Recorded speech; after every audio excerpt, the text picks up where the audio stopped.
हरे कृष्णा। नमः संस्कृताय प्रिय मित्राणि। सुप्रभातम। कैसे हैं आप सभी? आशा करती हूँ कि एकदम स्वस्थ होंगे। आज हम लोग श्रीमद् भगवद गीता के छठे अध्याय का तीसरा और चौथा श्लोक पढ़ेंगे। इसके पूर्व हम लोग 2 श्लोकों तक अध्ययन कर लिए थे, जिसमें हमने जाना था कि श्री भगवान अर्जुन से कहते हैं कि हे अर्जुन, जिसको संन्यास के नाम से लोग जानते हैं उसी को तुम योग जानो, क्योंकि संकल्पों का त्याग न करने वाला, संकल्प यानी कि जो मन की कामनाएं होती हैं उनका त्याग न करने वाला कोई भी पुरुष योगी नहीं होता है। यानी योगी बनने के लिए हमें अपने मन की इच्छाओं का दमन करना होगा। तो यहाँ तक हमने पढ़ लिया था। आज हम लोग गीता के छठे अध्याय के तीसरे और चौथे नंबर के श्लोक को पढ़ेंगे। तो चलिए मेरे साथ वाचन करिए। आरुरुक्षोर्मुनेर्योगं कर्म कारणम् उच्यते, योगारूढ़स्य तस्यैव शमः कारणमुच्यते। अर्थात आरूढ़ इच्छोह मुनेह योगम। आरूढ़ माने आरूढ़, इच्छोह माने इच्छा वाले, योगम यानी योग में, कर्म कारणम उच्यते। कर्म यानी जो कर्म होता है वह, कारणम यानी कि कारण या हेतु, उच्यते माने कहा जाता है। योगारूढ़स्य तस्यैव शमः कारणम उच्यते। योगारूढ़स्य यानी योग में आरूढ़, तस्यैव तस्य माने उनकी, एव माने ही, शमः यानी कल्याणकारक, कारणम उच्यते कारण कहा जाता है या हेतु कहलाता है। अब ये रहा शब्दार्थ। इसकी व्याख्या देखते हैं। श्री भगवान अर्जुन से कहते हैं, अभी हमने दूसरे श्लोक में जाना कि योगी बनने के लिए हमें सर्वप्रथम अपने मन की जो कामनाएं हैं उनका दमन करना होगा, उनको खत्म करना होगा। अब इस श्लोक में क्या कहते हैं कि योग में आरूढ़ होने की इच्छा वाले, यानी जो पुरुष योगी बनना चाहते हैं, योग की प्रक्रिया में आना चाहते हैं, योग की यात्रा में जाना चाहते हैं, वही होता है योग में आरूढ़।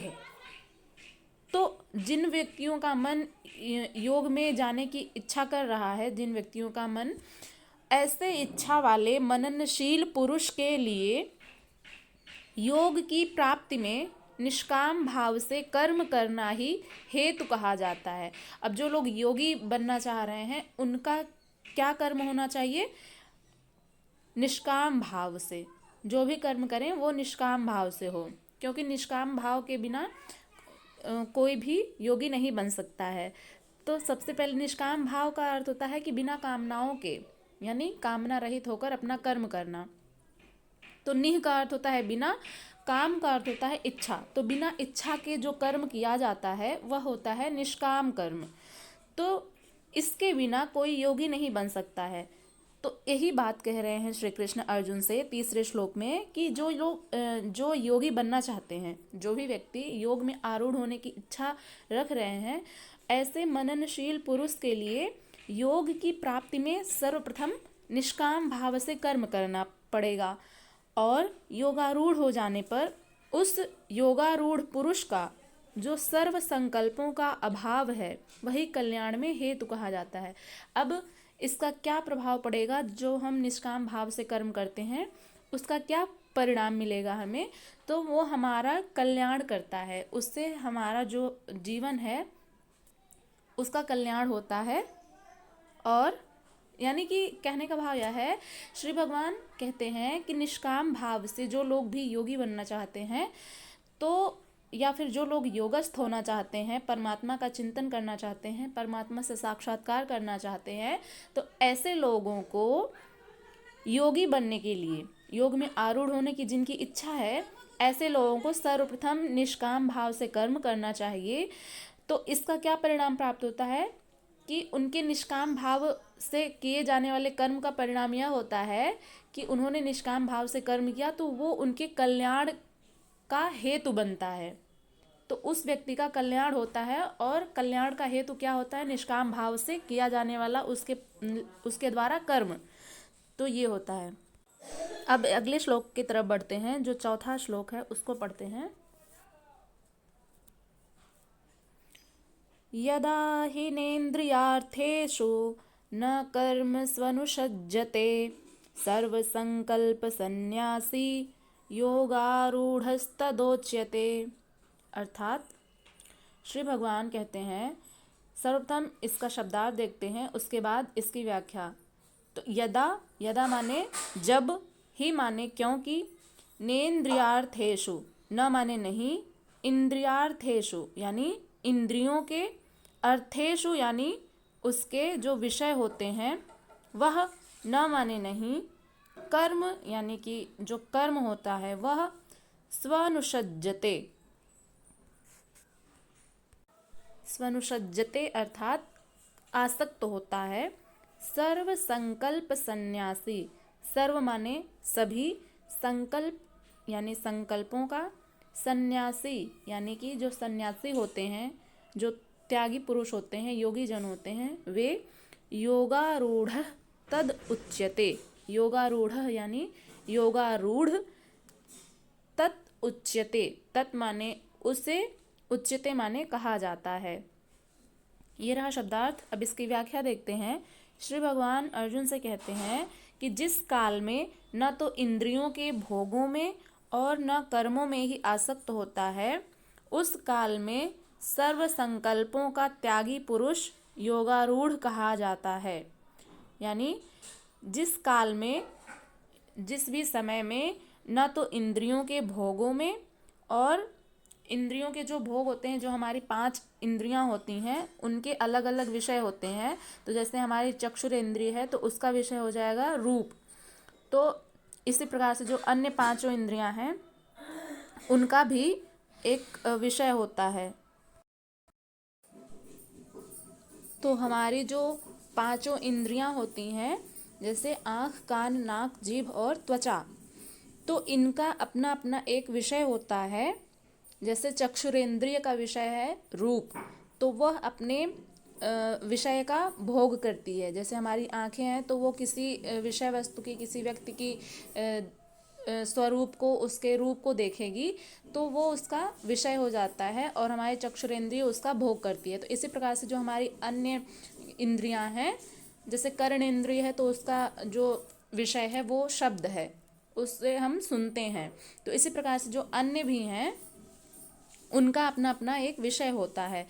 तो जिस काल में ना तो इंद्रियों के भोगों में और ना ही कर्मों में आसक्त होता है, जिस काल में, कहने का भाव यह है कि जो योगस्थ की जो प्रक्रिया होती है, उस काल में जो योगी पुरुष होता है वह इंद्रियों के भोगों में और ना ही कर्मों में आसक्त होते हैं। यानी जैसा कि श्री कृष्ण ने कहा कि योगी बनने के लिए जो है अपना सभी प्रकार की जितनी भी कामनाएं हैं उनका त्याग करना।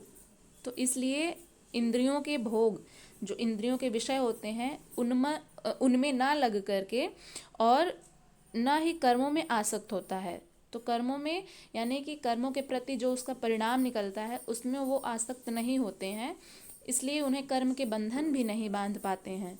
तो जो योगी जन होते हैं वे अपने कर्मों के प्रति आसक्ति नहीं रहती है उनकी। उस काल में सर्व संकल्पों का त्यागी पुरुष योगारूढ़ कहा जाता है। तो सर्व संकल्पों का कहने का भाव यह है कि सभी जो कामनाएं होती हैं उनका त्याग करना, और ऐसे पुरुष, ऐसे जो सभी कामनाओं को त्याग देने वाले जो त्यागी पुरुष हैं, ऐसे लोग योगारूढ़ कहे जाते हैं। यानी ऐसा समझना चाहिए कि वे योगस्थ हो गए हैं और या फिर योग के मार्ग में प्रविष्ट हो गए हैं। तो यदा हिनेन्द्रियार्थेषु न कर्म स्वनुषज्जते सर्व संकल्प सन्यासी योगारूढ़ तदोच्यते। यानी जिस काल में ना तो इंद्रियों के भोगों में और ना कर्मों में ही आसक्त होता है, उस काल में सर्व संकल्पों का त्यागी पुरुष योगारूढ़ कहा जाता है। यानी जिस काल में पुरुष ना तो इंद्रियों के भोगों में आसक्त होता है और ना ही कर्मों में, क्योंकि योग की परिपक्वावस्था में पहुंच जाने पर आगे कर्म करके किसे ढूंढें। जब कोई व्यक्ति योगस्थ हो जाता है, योग के परिपक्व अवस्था में पहुंच जाता है तो उसके बाद वह कौन सा कर्म करे और किसको ढूंढे, यानी किसकी प्राप्ति के लिए कर्म करे। तो इस प्रकार का प्रश्न उठ सकता है। अतः नियत कर्म आराधना की आवश्यकता नहीं रह जाती, इसलिए वह कर्मों में भी आसक्त नहीं है। यानी कि जिस परमात्मा की प्राप्ति करनी थी योग के माध्यम से, उसने उसकी प्राप्ति कर ली, तो अब वो किस लिए कर्म करे, किसको और पाना शेष रह गया है जिसके लिए वो कर्म करे, तो इसलिए वो कर्मों में भी आसक्त नहीं होते हैं। उस काल में सर्व संकल्प सन्यासी, यानी सभी संकल्पों का, सभी कामनाओं का अभाव है, वही सन्यास है, वही योगारूढ़ता है। यानी उसी को सन्यास कहते हैं और वही योग रूढ़ता होती है कि योग में वो व्यक्ति प्रवेश पा लिया है। रास्ते में सन्यास नाम की कोई वस्तु नहीं होती। रास्ते का अर्थ यानी कि जो सन्यास मार्ग है उसमें कोई भी, जो योग मार्ग है उसमें सन्यास नाम की कोई भी वस्तु नहीं होती है।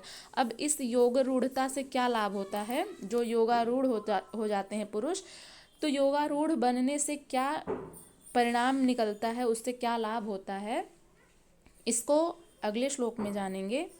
यहाँ तक आप लोगों को कोई भी संशय हो तो निसंदेह पूछ सकते हैं। और अब हम लोग मिलेंगे अगली वीडियो में अगले श्लोक के साथ। तब तक के लिए अपना ध्यान रखिएगा। नमः संस्कृताय।